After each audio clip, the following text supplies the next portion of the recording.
Ey sözleri ders değil tekçe öğrettiğiniz, sevgi anlayış da var yanında. Her birimizi dinleyen sessiniz, hissi bir ana, nefesi dünyada. Aynur mellime kelmeniz nur, semiriyetiniz ümit ışığı. Bir müellim kimi ömür boyudur, desteğiniz bizim yol dayağı.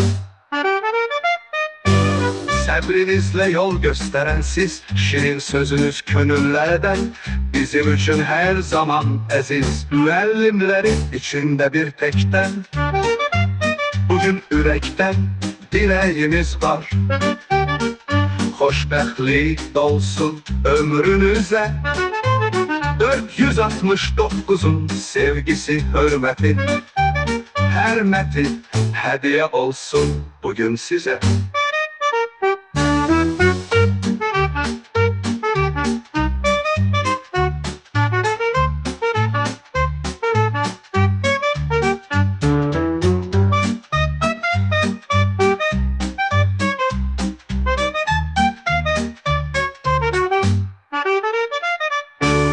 Aynur mellime kelmeniz nur, samimiyetiniz ümit ışığı.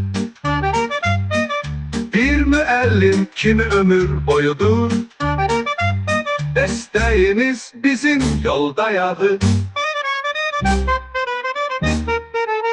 Sabrinizle yol gösteren siz, şirin sözünüz gönüllere den bizim için her zaman aziz. Müellimlerin içinde bir tekten,